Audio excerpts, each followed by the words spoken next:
तो कल हम लोग एंजॉय कर रहे थे लोकसभा, राज्यसभा, उपराष्ट्रपति और किनका जी, प्रधानमंत्री। अच्छा बताइए तो राज्यसभा के अध्यक्ष कौन होते हैं? राज्यसभा के अध्यक्ष, हाँ उस पर भी नजर रखिएगा कभी कभी, है ना। कौन होते हैं जी? राज्यसभा के अध्यक्ष जो होते हैं वो कौन होते हैं? उपराष्ट्रपति। किसका अध्यक्ष? राज्यसभा का अध्यक्ष। सभापति होते हैं, उसके अध्यक्ष नहीं होते, बल्कि क्या कहलाते हैं? सभापति। उपराष्ट्रपति कैसे बनते हैं? तो सब विधायक चुनता है। लोकसभा के सदस्य को कौन चुनता है? जनता।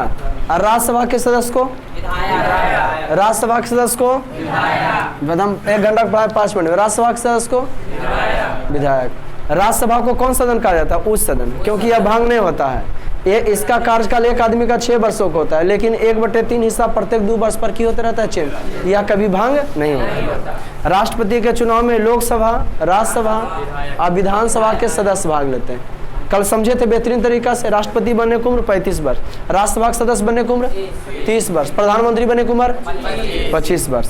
अब हम आपको बताए थे कि 4 घर है। कितना घर था जी? देख लीजिए तो फिर से आप लोग भी। 1 घर, 2 घर, 3 घर, 1 4 लगले मिलेगा आपको दिल्ली में। कहाँ है सब घर है? 11 का क्या नाम है? लोकसभा। अगर हम कई आदमी बैठता है राज्यसभा में, इस घर का नाम क्या था? राज्यसभा। इसमें 250 नहीं जी। और इस घर का क्या नाम था? केंद्रीय हॉल। कभी कभी राष्ट्रपति जो है केंद्रीय भवन, कभी कभी राष्ट्रपति जो है संयुक्त बैठक बुलाते हैं तो केंद्रीय भवन में ही बुलाते हैं। अब सब नरेंद्र मोदी सबको चेंज करवा रहे हैं ना जी, फिर से बनवा रहे हैं, जगह वही है, समझे कि नहीं। संविधान बैठ के यहीं लिखा गया था। और राष्ट्रपति कभी जब कभी आपातकाल या उसका मन होता है, लोकसभा का सत्र एकदम कम से कम 6 महीना के अंदर ही हो जाना चाहिए। तो ये लोकसभा, राज्यसभा और बैठक होता है जिससे स्कूल नहीं चलता है, विधानसभा नहीं चलता है, सत्र होता है। ठीक उसी प्रकार से लोकसभा का सत्र में गैपिंग ज़्यादा 6 महीना होना चाहिए, उससे ज़्यादा नहीं होना चाहिए। लोकसभा कभी नहीं रहा तो राज्यसभा सूचना ले सकता है, राष्ट्रपति से निर्णय, राष्ट्रपति प्रधानमंत्री से निर्णय ले सकता है। जब लोकसभा नहीं तो प्रधानमंत्री भी नहीं रहेंगे। तो लोकसभा, राज्यसभा, केंद्रीय भवन और एक और भवन है जिसका क्या नाम है? जी हाँ, राष्ट्रपति भवन, जहाँ राष्ट्रपति रहते हैं ना जी। अब कैसे राष्ट्रपति बनते, कौन किसको शपथ दिलाता है, कौन किसको त्याग पत्र पढ़ते देता है, कल वाला वीडियो आप लोग देख लीजिए। ठीक। देश का प्रथम व्यक्ति, देश का दूसरा व्यक्ति। बाबू आप लोग को जब फर्स्ट आइएगा ना तो हम आप लोग को अभी कलम नहीं, पूरा नंबर जो कल टेस्ट होगा उसका लाइएगा तो हम आप लोग को कलम नहीं देंगे, बल्कि अभी मैप ही देंगे। जैसे देखिए कितना खूबसूरत है भारत का संविधान। इसको आप कहीं आप खोजिएगा लगातार। जैसे हम आपको बता रहे हैं बेटा कि लोकसभा, संसद का वर्णन, संसद के 3 अंग, संसद, तो हम आपको क्या बता रहे हैं कि संसद के जो है 3 अंग होते हैं ना जी। लोकसभा, राज्यसभा, राष्ट्रपति, यहाँ नियम बनता है, फिर इसके पास जाता है और इसके बाद प्रधानमंत्री चाहता है कि सब में हमरे आदमी हो। कहा है हमारा आदमी रहेगा तो कोई भी नियम बनाएंगे तो कल बता रहे थे कि नहीं, समझाए थे जी। कल बेहतरीन तरीका समझाए थे कि लोकसभा वाला जीत गया, प्रधानमंत्री चाहता है राज्यसभा में भी हमरे पार्टी आए, लेकिन राज्यसभा में हमरे पार्टी तब आएगा जब विधायक हमारा रहेगा। तब प्रत्येक राज्य में अपना अपना चुनाव करता है ना जी, चुनाव प्रचार करता है कि हमारा विधायक ज्यादा आवे, हमारे पार्टी के मुख्यमंत्री आवे। जब आ गया 30 चुन दिया राज्यसभा वाला के, तो राज्यसभा वाला इसी का आदमी है, कोई नियम दिया यहाँ तो यहाँ कह दिया ठीक है। फिर राष्ट्रपति भी के चुनता है तो विधायक, लोकसभा, तो राष्ट्रपति भी उसी पार्टी के कि नहीं। अभी नरेंद्र मोदी भाजपा पार्टी का ही तीनों है, ऐसा समझे कि नहीं, भाजपा पार्टी का ही है, कोई दिक्कत। उपराष्ट्रपति भी जो है भाजपा पार्टी का ही है। तो राज्यसभा का सभापति कौन होता है? उपराष्ट्रपति। और लोकसभा का जो अध्यक्ष कौन होता है? तो 550 गो में से कोई चुने जाते हैं। जैसे विजय से यहाँ का ओम बिरला है वर्तमान में, कोई दिक्कत बाबू। वर्तमान में लोकसभा का अध्यक्ष कौन है? ओम बिरला। और इसका वर्तमान में कौन है? वेंकैया नायडू। राष्ट्रपति कौन है? रामनाथ कोविंद। अभी राष्ट्रपति का चुनाव होने वाला है, इससे पहले 2000 के नाम हुआ था, 17 में हुआ था, 17/5/22। बताओ लोकसभा का चुनाव जो है कब हुआ था? 2019 में। अब कहना होने वाला है 24 में। राज्यसभा का चुनाव 1/3 हिस्सा पर होते रहता है, ये हम लोग को पता नहीं चल पाता है। और जैसे बिहार से कई गो जाता है, इसमें 40 गो जाता है, इसमें 16 गो, तो 16 गो में गया तो तीनों घर हमने 16 गो रहेगा रे, क्या 2 गो एकराम 2 गो एकराम, तो ऐसे करके भेजने काम होता है। कोई दिक्कत? ये सब हम कल एंजॉय कर चुके थे। संयुक्त बैठक केंद्रीय भवन है, कहीं कोई प्राइज वगैरह देवा देवी होता है ना, सब कहाँ होता है? सेंट्रल हॉल में, केंद्रीय भवन में होता है। जैसे राष्ट्रपति पुरस्कार वगैरह नहीं देते हैं तो कहाँ देते हैं? केंद्रीय भवन में बुला के, केंद्रीय भवन में ही बुला के देते हैं। क्या क्या चीज़ बोले? अभी फिलहाल हुआ था कुछ दिन पहले, माने वीर दिया जा नहीं जाता है अशोक चक्र पुरस्कार, है ना जी।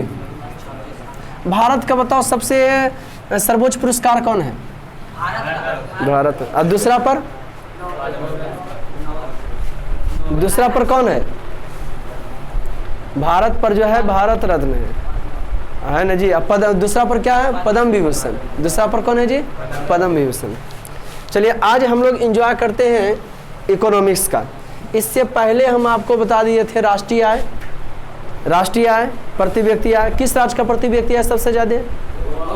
सबसे कम राष्ट्रीय आय तो समझे थे।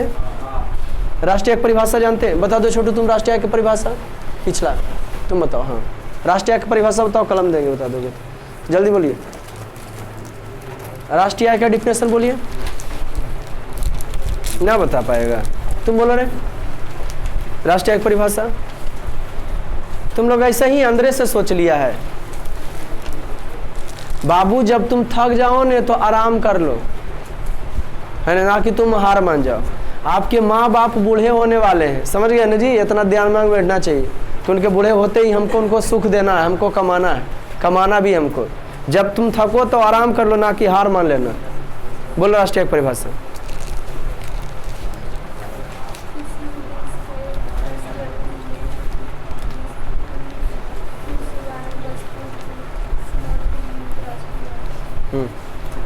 बैठो बैठो न। इधर दो में से कोई बोल दो प्रति व्यक्ति आय, प्रति व्यक्ति आय की परिभाषा। कोई भी एनीबॉडी इतना में से तुम लोग नहीं बोल पाएगा। प्रति व्यक्ति आय कोई बोलो। राष्ट्रीय आय से मतलब नहीं समझा, परिभाषा बोलो। ये ना राष्ट्रीय आय में कुल जनसंख्या को भाग देने को जो स्वरूप जो आता है वो प्रति व्यक्ति आय। क्या करा दोनों बैठ के उन्हें मिलेगा। कितना अच्छा राष्ट्रीय आय का परिभाषा बोले। किसी देश में साल भर में उत्पादित सभी वस्तुओं एवं सेवाओं के मौद्रिक मूल्य को राष्ट्रीय आय कहते हैं। प्रति व्यक्ति आय की परिभाषा होता है राष्ट्रीय आय में देश की कुल जनसंख्या से भाग देने पर जो भागफल से आता है प्रति व्यक्ति आय कहते हैं। किसी भी देश का विकास प्रति व्यक्ति आय पर ही निर्भर करता है। किससे पता चलता है? प्रति व्यक्ति आय से कि वो देश कितना विकास कर रहा है। कोई दिक्कत? चलिए उधर से कोई बता दीजिए हमको राष्ट्रीय आय, प्रति व्यक्ति आय। और उसके बाद क्या पढ़े थे? मानव विकास। मानव विकास का कोई बताओ। उतना में से कोई बच्चा मानव विकास बता दो। ओए बंद करो कॉपी, कोई बंद करो पहले। मानव विकास का डिफिनेशन बताओ, मजा आ जाने वाला आज। जल्दी बताओ। सिंपल सिंपल सा तो है, दो लाइन का। मानव विकास का डिफिनेशन बताओ।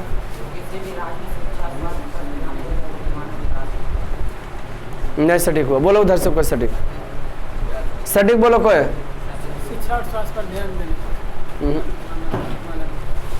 शिक्षा और स्वास्थ्य पर खर्चा करते हुए बचत करने को है। शिक्षा और स्वास्थ्य पर खर्चा करते हुए इन्हें के कुल शिक्षा और स्वास्थ्य में कुछ अंश बचना चाहिए। जैसे नहीं समझते हैं, जैसे अगर हम 10,000 कमाते हैं और हम अपना बेटा क्या डॉक्टर बनाएंगे, इंजीनियर बनाएंगे, वही हिसाब से उसको पढ़ाएंगे कि कुछ बचे भी आपातकाल के लिए कुछ की हो सके, लेवले के अनुसार नहीं कर। अब बेटा आपका ब्रिलियंट है तो अपने तेज बन जाएगा, इंजीनियरिंग कर लेगा। हो ना हो नौकरी करने के लिए CBSE बोर्ड से पढ़ाया जाता है। BSc भी बोर्ड से नहीं हो सकता है। अरे होता है कि नहीं, करता है कि नहीं, इंजीनियर डॉक्टर बढ़ के बनता है कि नहीं? तुम लोग नहीं बनोगे, बनवे करेगा, लेकिन टैलेंट होना चाहिए। अब कहना कि अमीर मम्मी पापा हैं तो पहले से इंग्लिश बोर्ड में पढ़ा रहे हैं, CBSE बोर्ड में पढ़ा रहे हैं, समझ गया कि ना? कि नहीं पहले से इसको अंग्रेजी और लास्ट में की करते हैं हिंदी में ला देते हैं ले, और बेचारा ने और पता चलता है नहीं छोर पता चलता है। समझ गया कि ना? कोई दिस पेन नहीं कि नहीं कहा है लो। हाँ वही तो हमको लगा कि नहीं को देना। आधारित संरचना को उधर से डिफिनेशन। आधारित संरचना किसे तेरी बोले तो आज हम पढ़ाएंगे। आधारित संरचना को बोलेगा उतना में से वे सभी तत्व। एनीबडी कोई भी आधारित संरचना वे सभी तत्व। तुम लोग परिभाषा नहीं याद करते हो यार। याद क्या करना, दिमाग में बैठाना, और बैठ नहीं पाता।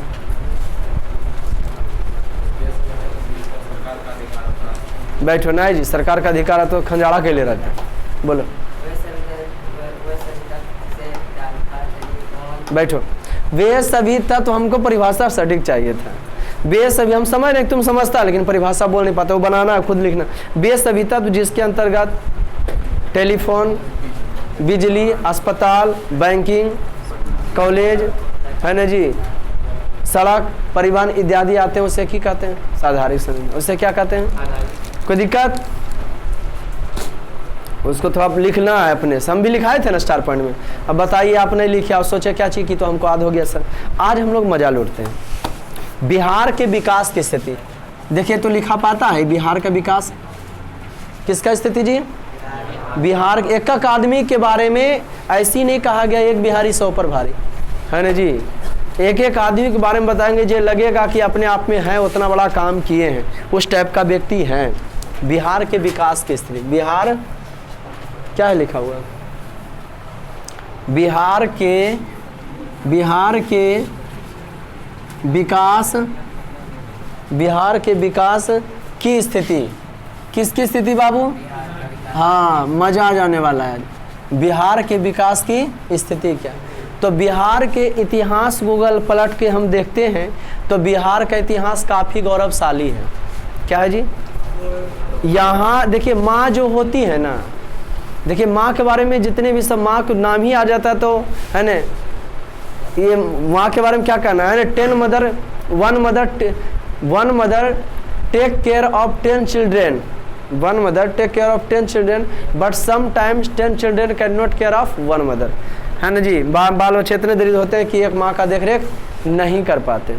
माँ बाप के साथ कुछ ऐसा रिश्ता बना जाए कि माँ बाप ही हो अगर उदास तो हमें खुश रहा ना जाए, है ना।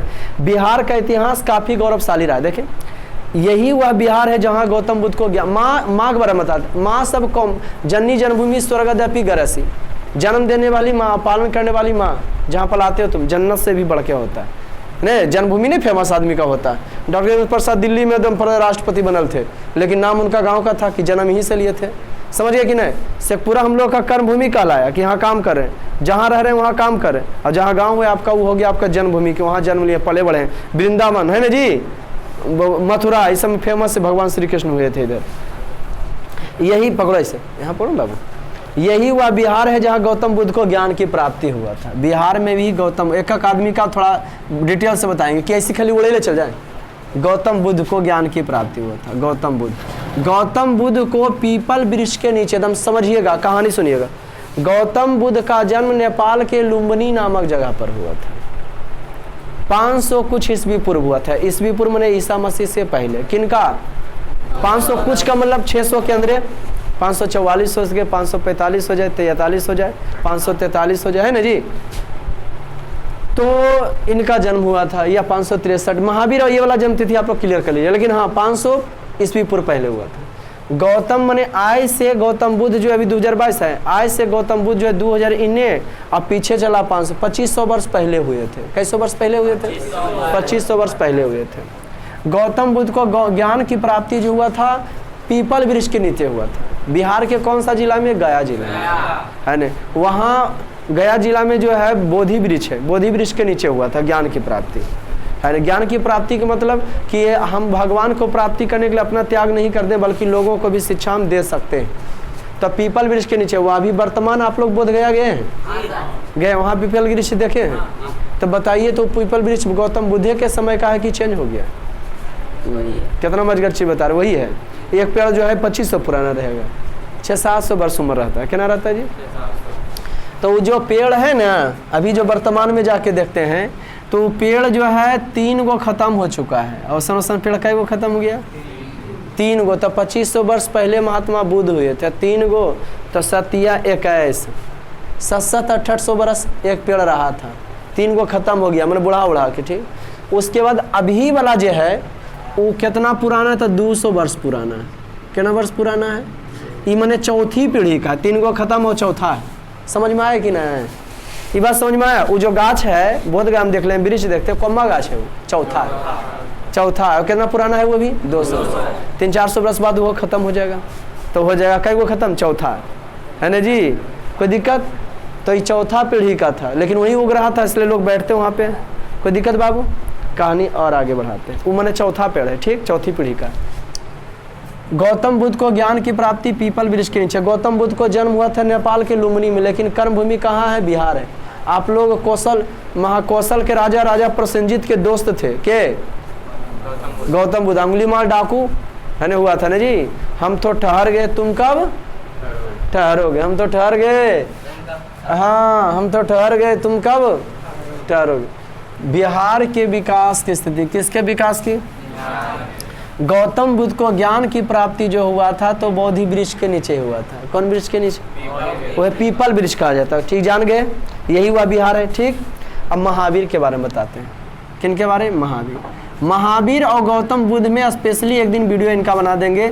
गौतम बुद्ध के बौद्ध धर्म में हुए थे, महावीर जैन धर्म में हुए थे।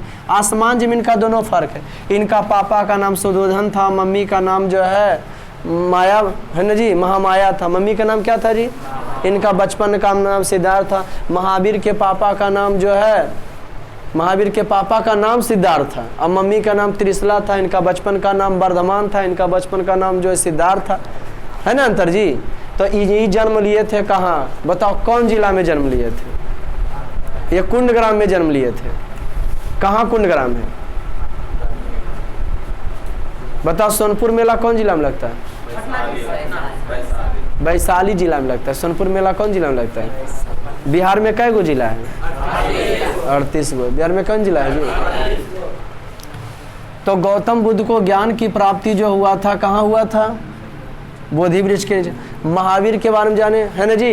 तो महावीर जैन धर्म के 24वें तीर्थकार थे। इनके बाद नहीं हुआ। नहीं होने का वजह है कि कह दिए ने एगो ब्रह्मचर्य व्रत का भी ला दिए। तो ब्रह्मचर्य वाला जब शादी ब्याह नहीं करेगा तो धर्म वाला का उत्पत्ति होगा नहीं ना होगा। तो ये खत्म, मैंने तो ये खत्म हो गया। महावीर उसको लपेट दिए, मैंने 24 गो हुए। और गौतम बुद्ध, इनका एगो चेला, प्रिय चेला आनंद था। गौतम बुद्ध को डुबा दिया आनंद। बोला गुरु जी जहाँ शांति को उपदेश देते हैं ना वहाँ औरतें भी आना चाहिए। औरतें लेट से आती थी, पूरा लिपस्टिक विपस्टिक लगा के आती थी। समझ गया कि नहीं? अब इधर प्रवचन रहा चल रहा, उधर आया झम झम झम छम छम छम, पीछे मुड़ा सवार तरीके। समझ गया कि नहीं? अब बस उसी करके की हो गया, खत्म हो गया। कौन जी? बौद्ध धर्म। ये बोले थे गौतम बुद्ध कि अगर औरत को शामिल नहीं करते हो तो 5000 वर्ष पर और आगे टनाएगा, हम नहीं रहेंगे तो भी। ओकर बाद बोले कि ओकर बाद तुम औरत को शामिल करोगे तो 500 वर्ष 100 वर्ष नहीं चला, सब शादी ब्याह के करके घर बस में लगा। 2000 पहले ईस्वी पूर्व पता निकला है, ईस्वी पूर्व से पता चला। पहले लोग नाखूनों को भी जम के संवारते थे। वात्स्यायन के किताब से पता चलता है, समझ में जी। नाखून का भी जम के संवारते थे। पहले से सम चला, बड़ा बड़ा नाखून रखता था। यहाँ नाखून तो रंगता है ना, चंद्राकार बनाता था आदमी। कैसे बनाता था? नाखून में कटिंग होता था। कहाँ है तुम? आलता उल्टा का प्रचलन है प्राचीन काल से। और चंद हुदड़ों में कॉस्मेटिक सामान मिला, लिपस्टिक वगैरह मिला ईस्वी पूर्व सिंधु सभ्यता में। इतिहास को ऐसे करके बनाया, इसका वीडियो बना होगा। नहीं बताएंगे कि सिंधु सभ्यता में पढ़िएगा आप लोग क्या चीज़? हड़प्पा, मोहनजोदड़ो, चंद हुदड़ो, कालीबंगा, लोथल, इस सब जगह के नाम है और कौन कौन सामान मिला है, ये सब पढ़ने को मिलेगा। जहाँ सामान मिला उसी ने पढ़ रहता है। ऐसे छोटा मोटा कुछ मिल जाता है तो उसका पढ़ रहेगा कितना, तो बहुत लंबा इतिहास खिंचा जाएगा। नहीं जी, नाम उसी का होता है जो विशेष कुछ करता है। अब ऐसे आदमी तो सब कॉमन है। सब आदमी, भारत की आबादी कितना है? लगभग मैंने कह सकते हो 1.5 अरब। अरे 1.5 अरब के करीब पहुंच चुका है। अब बताओ 1.5 अरब के जिक्के रहेगा हाथ करेगा तो आदमी काटेगा कंट्रोल में। तो महान महान पुरुष के बारे में, मुखर बारे में पढ़ाना होता है, कहाँ के किया बस, और रहता है ज़्यादा। तो जो विशेष कुछ करता है। गौतम बुद्ध को ज्ञान की प्राप्ति, महावीर को कौन धर्म से आते थे? जैन धर्म से। कोई दिक्कत बाबू? 2 गो बता, सोचिए। एक ये जैन धर्म का थे और ये जो बौद्ध धर्म का दिए, शांति को उपदेश दिए थे, है ना जी। अहिंसा परमो धर्म बताए थे। अंगुलीमाल डाकू के कहे थे कि हम तो रुक गए, तुम कब रुकोगे? बोला महाराज हमको समझ में नहीं आता, हमको समझाए। बोला तुम पहले हमारा चेला बन जाओ, है ना जी। कहानी आगे बढ़ावे। यही वह बिहार है जो चंद्रगुप्त हुआ था, है ना। चंद्रगुप्त का नाम आते ही मेरा रोआ पुलकित हो जाता है। नहीं जी, जैसे देख मराठे पुलकित होते तलवारों के बार, है ना जी, है ना जी। झांसी की रानी लक्ष्मीबाई के तलवार के बार जब देखते थे मराठा सब लोग कि गजब काटती है ना जी, समझ गए ना। तो उसके बाद वो खुश हो जाते थे। क्या हो जाते थे जी? वहाँ के पब्लिक लोग क्या हो जाते थे? खुश हो जाते थे। ठीक उसी प्रकार चंद्रगुप्त मौर्य का कहना था कि राजा वही बनेगा जो उसका हकदार बनेगा। चंद्रगुप्त मौर्य गरीब आदमी के बारे में बताया कि तुम दुनिया के शीर्ष स्थान पर जा सकते हो, खाली तुम्हारा सोच गरीब नहीं होना चाहिए। गरीब आदमी का सोच भी गरीब टाइप का किस पढ़ा लिखा नहीं रहता है, सोच भी जहाँ टोला मोहल्ला में बस सोच भी उसका की रहेगा, टोले पड़ोस तक रहेगा। ई बोला, उससे बोला, ऐसे बोल दिया, वैसे बोल दिया, है ना। हमारे बारे में जहाँ जी बरातिया गलो, ओकर बराती में नहीं खिलाया, ओकर बराती में गए थे तो खाली रसगुल्ले खिलाए, बेहुदा खाई पिए ओकर जिंदगी खत्म। अरे समझ में आ रहा कहानी कि नहीं? समझ गया कि नहीं? माने जहाँ आदमी रहता है उस टाइप का सोच होता है।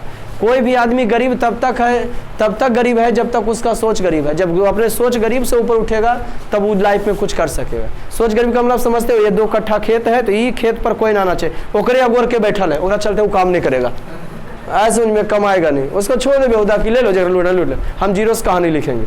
समझ रहे कहानी की नहीं? तो यही हुआ। बताएं मौर्य, चंद्रगुप्त मौर्य को चंद्रगुप्त मौर्य को जब भी कभी गुस्सा आता था बाबू, उनके गुरु कौन थे? चाणक्य थे। चंद्रगुप्त मौर्य को जब भी कभी गुस्सा आता था तो चाणक्य कहते थे, साधो चंद्रगुप्त साधो, हे चंद्रगुप्त तुम बर्दाश्त करो। क्या करो जी? बार बार पर गुस्सा आ जाता था। कहाँ तक बर्दाश्त कर कहते थे कि अभी तुम इनकी माँ को धनानंद बंदी बना लिया था, समझ गया कि नहीं? अगर बाद अपनी माँ पर तो बढ़िया था, बोल बेटा ऐसा नहीं, तुम्हारी माँ के जैसा ने बहुत सारी माएँ हैं, बोल उन सबको तुमको आज़ाद करना। जब भी गुस्सा आते थे कहते गुस्सा शांत करो। इतना गुस्सा पाल के रखो कि जब तुम गुस्साओ तो पूरा भारत हिल जाए, 16 महाजनपद वाला हिल जाए। ठीक उसी प्रकार से चंद्रगुप्त ने किया। 322 ईस्वी पूर्व चंद्रगुप्त मौर्य ने मौर्य वंश की स्थापना किया था। 322 ईस्वी पूर्व मौर्य वंश की स्थापना किया के चंद्रगुप्त मौर्य। आप लोग जो पढ़ बताए होंगे ना आप लोग को कि पहले 16 महाजनपद हुआ करता था ईस्वी पूर्व में। महाजनपद का टाइम 600 ईस्वी पूर्व से लेकर के 600 ईस्वी तक का, ईस्वी पूर्व तक के नहीं ईस्वी तक के 600 ईस्वी पूर्व से लेकर 600 ईस्वी तक कौन समय था? महाजनपद का। उसमें सबसे बड़ा शक्तिशाली मगध था। अब मगध के गद्दी पर बैठने वाला कई वो आदमी था? अब मगध बिहार था, बिहार सबसे शक्तिशाली था। अभी राजधानी दिल्ली सबसे शक्तिशाली, लेकिन पहले कौन था जी? बिहार। मतलब मगध के गद्दिया पर बैठे वाला थे जी हाँ, हासिन, खूब मजा लीजिए। हसीन मासुक सा, हसीन मासुक सा, हा से हरियंग वंश, सी से शिशुनाग वंश, ना से नंद। यही नंद वंश का लास्ट शासक था धनानंद। इसी को मार के आए कौन? चंद्रगुप्त मौर्य। सब वंश का संस्थापक का भी वीडियो बनाए होंगे। हरियंग वंश का संस्थापक कौन थे? शिशुनाग वंश का कौन थे? और उसके बाद कौन? नंद वंश का संस्थापक कौन थे? और मौर्य वंश का कौन थे? शुंग वंश का कौन थे? कन्नब वंश का कौन थे? सातवाहन वंश का कौन थे? नहीं, आप लोग चाहते हैं तो टेलीग्राम ग्रुप से जुड़ के ये सब प्रोवाइड क्या कर चुके हैं ना जी। क्या आप टेलीग्राम ग्रुप में है? BA Baba 1 sir don't space नहीं दीजिएगा, और उसके बाद ज्ञान ज्योति लिखा लाएगा, उसमें नीचे ज्वाइन हो जाइएगा, है ना। तो देखिए, हसीन मासुक शाह किसके गद्दी पर बैठने वाला? मौर्य वंश के गद्दी पर बैठने वाला कौन था जी? हसीन मासुक शाह। तो ओकरे में मौर्य वंश, तो ई सब ऐतिहासिक राजा था, लेकिन मौर्य एक आम आदमी था।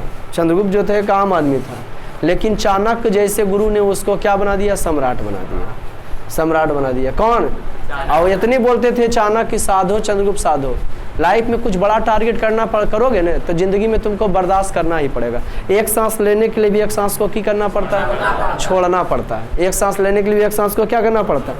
त्याग तो बहुत ही क्या जरूरी। आप लाइफ में जहाँ हो भगवान पर अपने आप को छोड़ दो कि जहाँ मेरा सब कुछ है सब भगवान पर है, और जहाँ काम कर रहे हैं उसमें आप रम जाओ, फिर देखो जिंदगी का जीने का मजा ही कुछ अलग हो जाएगा। समझ गए? फुल दम ध्यान दे दो। अब देखते उन्हें आम आदमी क्या करता है, इन्हें ध्यान देता है, उधर लटक जाएगा, सब तरह बलम लटकेगा। आम आदमी बन के जीना है तो सब तरह देखो, जब विशेष बनना है तो फोकस एक पॉइंट पर करो, एक ही जगह पर मारना पड़ेगा आपको किल। समझ गया कि नहीं? तो हसीन मासुक शाह ये मगध के गद्दी पर बैठा, यह मौर्य आ गया था। मौर्य वंश है ना। मौर्य वंश का संस्थापक कौन था? चंद्रगुप्त मौर्य। यही मौर्य वंश का संस्थापक कौन था? चंद्रगुप्त मौर्य। कहानी पर सुनाए थे ना आप लोग को। ये बेचारा लास्ट में जीवन के अंतिम क्षणों में किसके चक्कर में पगला दिया गया था? कर्नेलिया के चक्कर में पगला गया था, हैं? और बाद भटकता हुआ जब अचानक उसको मरवा दिया कर्नेलिया, भटकता हुआ बेचारा सरवन बेलगोला चल गया। वहाँ के लोग उसको कपड़ा उपड़ा खोला के जैन धर्म ग्रहण करा दिया। किसको? चंद्रगुप्त मौर्य को। 298 ईस्वी पूर्व में जो है 322 ईस्वी पूर्व में गद्दी पर बैठा, और 298 ईस्वी पूर्व में इसका क्या हो गया? मृत्यु हो गया। किसका? हाँ, है ना जी। और अब कहानी कहते हैं किसका? अशोक का। कौन सी है? अशोक, चंद्रगुप्त। अशोक भी ना, अशोक आता है ना जी, जो बिहार का इतिहास पढ़ा रहे, जो बिहार में गद्दी समा। तो अब देखो बताते हैं, चंद्रगुप्त का बेटा हुआ बिंदुसार। बिंदुसार। तो बाबू चंद्रगुप्त से हमने क्या सीखा? तो चंद्रगुप्त से हमने ये सीखा कि गरीब आदमी तब तक है जब तक उसकी सोच गरीब है। गरीब आदमी वही है जो उसका सोच गरीब है, गरीब गरीब नहीं है, समझ गए ना? उसका सोच अगर अलग करता है तो वो होगा। टोला पड़ोस में रहोगे, सोच आपका उस टाइप का, दुनिया देखोगे तब दुनिया का तरह दिमाग खुलेगा। आप कहीं बाहर जाओ, दिन दुनिया से मतलब नहीं रखता है। गाँव जाओ, पूरे एक दूसरे घर से मतलब रखता है, किसके घर में कौन आ रहा कौन जा रहा है ना, के लिया का दिया, किससे दिया, क्या बोला, काहे बोला, है ना जी। उसका बात उससे बोल रहा, उसका बात उससे बोला, तुम्हारे बारे में उससे बोल। इतना शहर में फुर्सत है नहीं है। चंद्रगुप्त मौर्य से आप ये सीखिए कि गरीब वो आदमी है जब तक उसका सोच, गरीब वही है जब तक उसका सोच क्या है? गरीब है। जब वो गरीब की तरह सोचता है, गरीब हो लेकिन सोच अमीर की तरह सोचो तो मजा आ जाएगा। Simple living, high thinking. सोच हमेशा आपका जो है बड़ा होना चाहिए, और रहना सहना क्या होना चाहिए? साधारण। लेकिन थोड़ा सा कमाना कि भड़कदार रहना सहना हो जाएगा तो गड़बड़ा जाएगा। मौर्य वंश का संस्थापक कौन था? बिंदुसार। मौर्य वंश का चंद्रगुप्त, चंद्रगुप्त का बेटा हुए बिंदुसार। वो हरियंग वंश के थे, उस संस्थापक हरियंग वंश के जो थे वो बिंबिसार थे। कौन थे बाबू? बिंबिसार। लेकिन अब बिंदुसार की बात करें तो बिंदुसार का बेटा जो हुए तो वो हुए अशोक। बिंदुसार का जो बेटा हुए अशोक, इनको प्रियदर्शी के नाम से भी जानते हैं। 278 कितना ईस्वी में कलिंग का युद्ध हुआ था? 278 ईस्वी पूर्व में जो है कलिंग का युद्ध, कलिंग उड़ीसा कहा जाता है, जिसकी राजधानी प्राचीन काल में तोसली हुआ करती थी। अशोक का देखो, इन्हें की पद्मा जिसको बता दी, कोई लड़की समझा दी, समझ गए, है ना? ऐसा कोई कहानी वहानी है नहीं। अशोक के रिलेटिव में प्यार मोहब्बत हो। अशोक की भी कहानी गजब रहा है।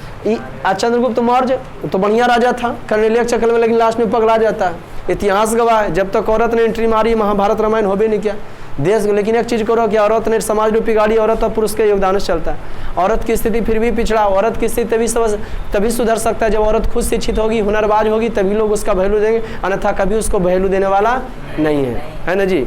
आदमी तो सब कॉमन होते हैं, लेकिन किसी को लोग ज़्यादा मानते हैं तो सिर्फ हुनर को लेकर, ना कि शक्ल सूरत को लेकर के, है ना। फूल में जब तक सुगंध है तब तक सूंघ दे, उसके बाद उसको लोग क्या करते हैं? फेंक देते हैं। समझ गए कि नहीं? इसलिए किसकी खूबसूरती होता है? गुण का। जब तक आप में यश है ना तो आपका सब दिन तक नाम होते रहेगा। जो काम करके गुजर जाइएगा तो आपका नाम क्या होगा? सब दिन होते रहेगा। कहानी देखिए आगे बढ़ते। ये निकल गया अयासी। बिंदुसार, बिंबिसार था हरियंग वंश का। बिंबिसार और बिंदुसार नहीं मिलता जुलता, लेकिन ये ऐतिहासिक राजा था, हरियंग वंश का संस्थापक था। कहीं शिशुनाग वंश का शिशुनाग संस्थापक था। नंद वंश का महानंदम पंत था। मौर्य वंश का चंद्रगुप्त था। शुंग वंश का कौन था जी? पुष्यमित्र शुंग था। का से कौन था? सातवाहन। इसका कौन था? वसुदेव था। कन्नव वंश का वासुदेव। सातवाहन वंश का कौन थे संस्थापक? सातवाहन वंश का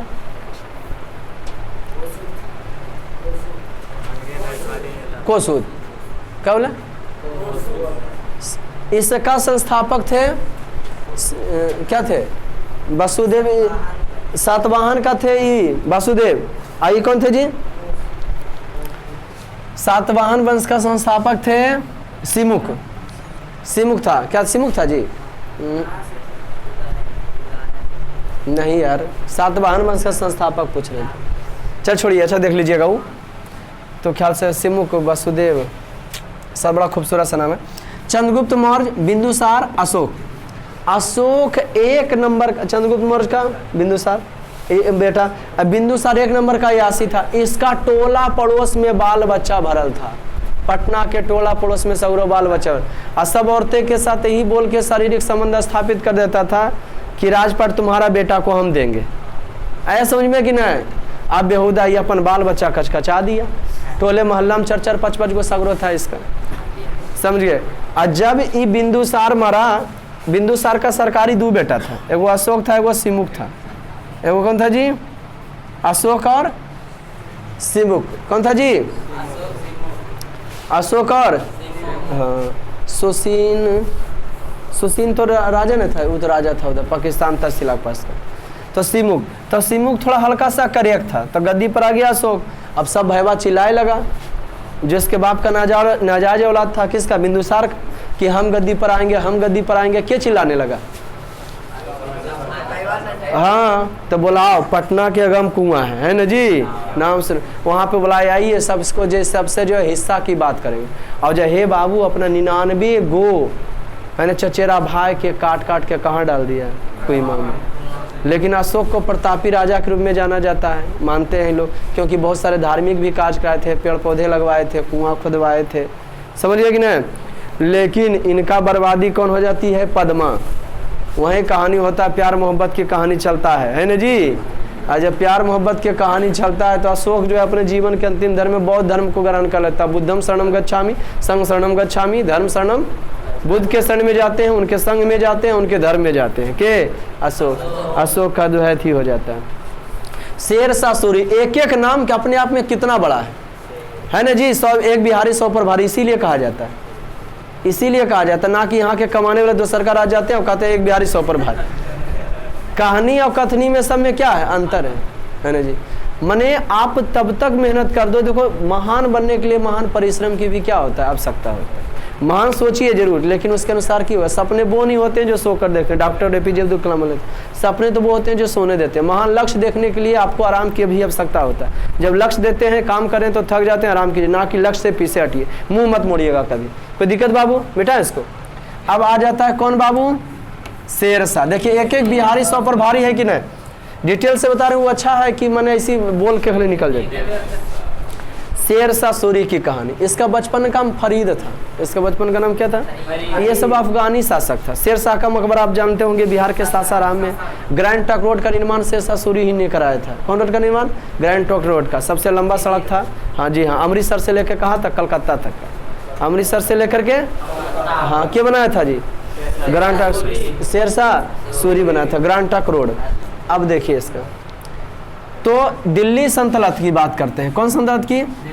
तो दिल्ली के गद्दी पर बैठे वाला, दिल्ली समझते हैं ना जहाँ। तो कौन काल की बात हम कर रहे हैं? तो ये काल कर मध्यकाल की। मुस्लिम शासक का पढ़ने के बारे में मध्यकाल में रहते हैं। सबसे पहले जो है 714 ईस्वी में मोहम्मद बिन कासिम भारत पर आक्रमण किया था, ठीक है जी। उसके बाद मोहम्मद गौरी आया 1191 में, है ना जी। हार गए पृथ्वीराज चौहान से, दोबारा में पृथ्वीराज चौहान को हराया, है ना जी। 1193 में तराइन का युद्ध में, ठीक।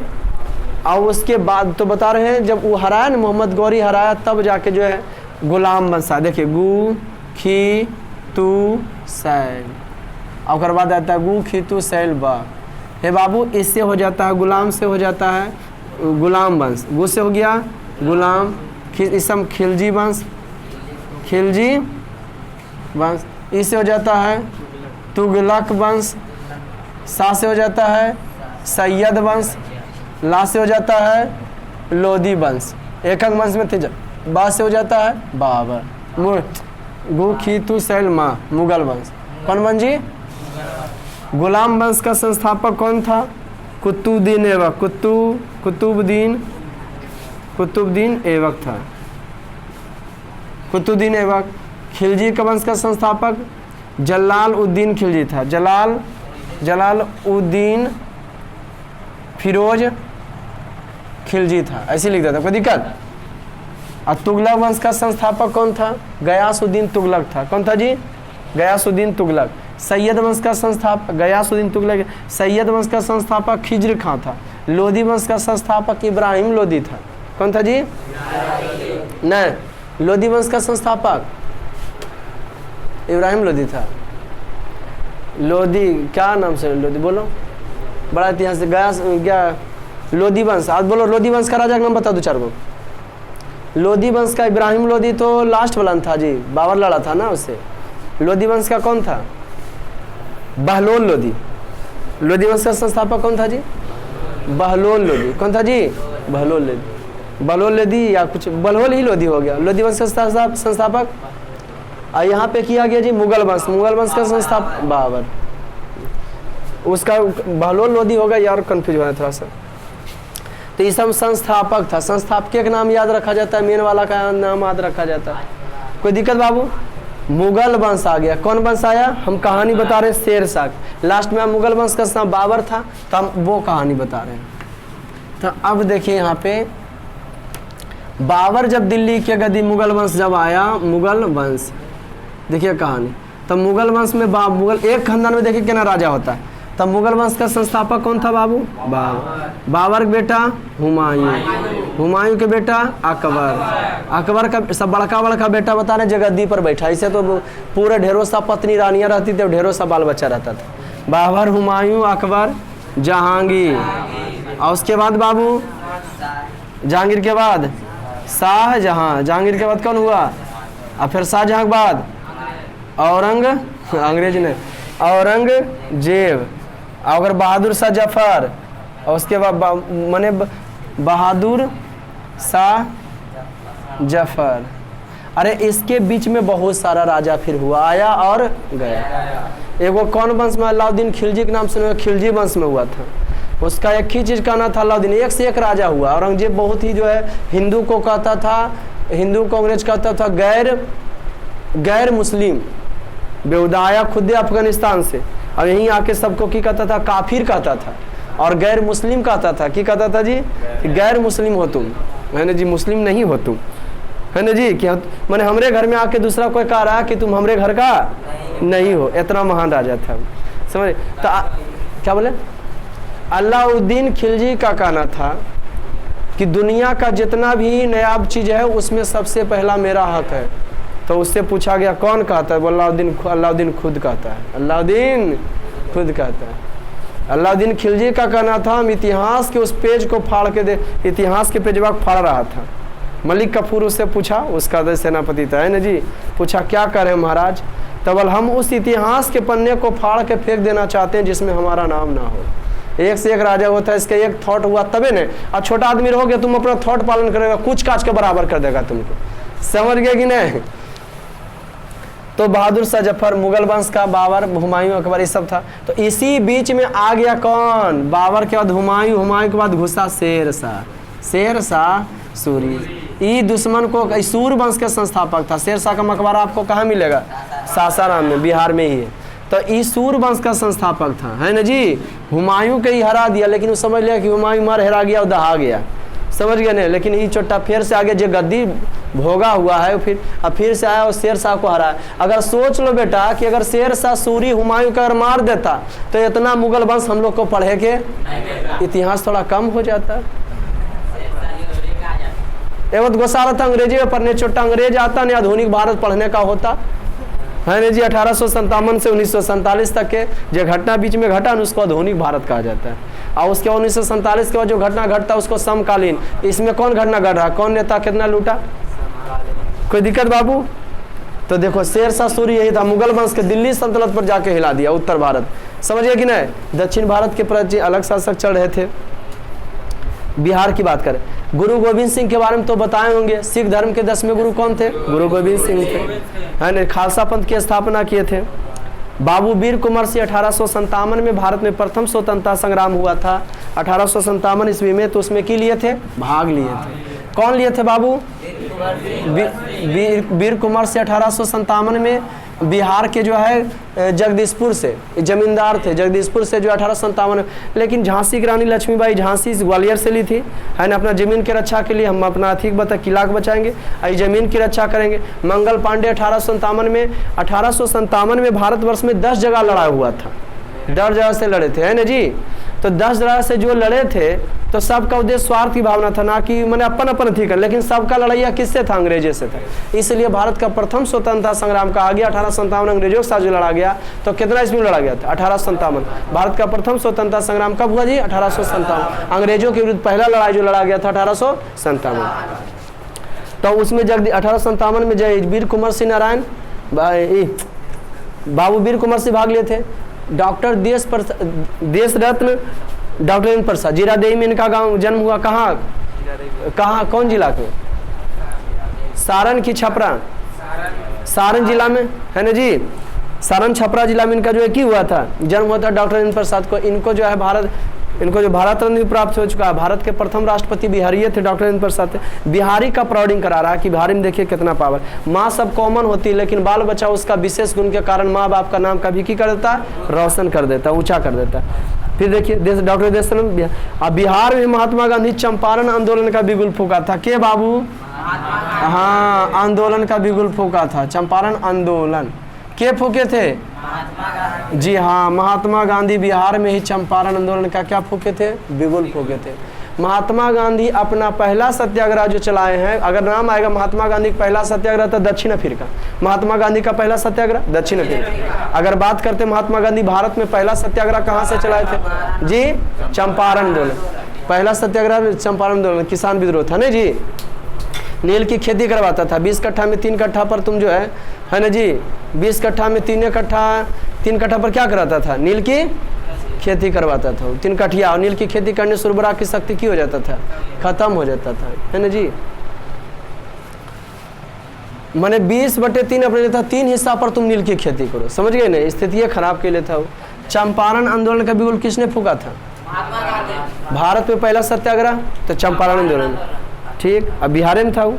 एक से एक बिहार में ही लोकनायक जयप्रकाश नारायण को कहा गया। जयप्रकाश नारायण, बहुत सारे लोग जो होते हैं देश को इसलिए आज़ाद पहले कराना चाह रहे थे, है ना जी, कि हम अगर देश आज़ाद होगा तो हम प्रधानमंत्री बनेंगे, हम मुख्यमंत्री बनेंगे, हम फलना के यहाँ बनेंगे। लेकिन कुछ ऐसे व्यक्ति थे जैसे सरदार वल्लभ भाई पटेल, वो चाहते सरदार वल्लभ भाई पटेल तो प्रधानमंत्री बन जाते। इसका कहानी बताएंगे।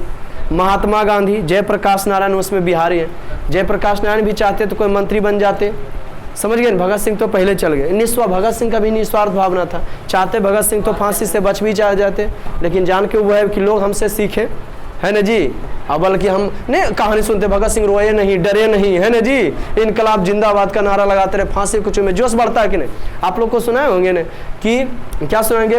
राम राम जप लेने से, राम राम जप लेने से भगवान नहीं बन जाओगे, राम राम जप लेने से भगवान नहीं बन जाओगे, जय चंदों की पूजा से, राम राम जप लेने से हनुमान नहीं बन जाओगे, जय चंदों की पूजा से भगवान नहीं बन जाओगे, जय चंदों की पूजा से भगवान नहीं बन जाओगा। भारत माता का पुत्र, भारत माता का वो गहना था, दिखला दो उस फंदे को जिसको भगत सिंह ने पहना था, है ना जी, जिसको भगत सिंह ने क्या किया था? पहना।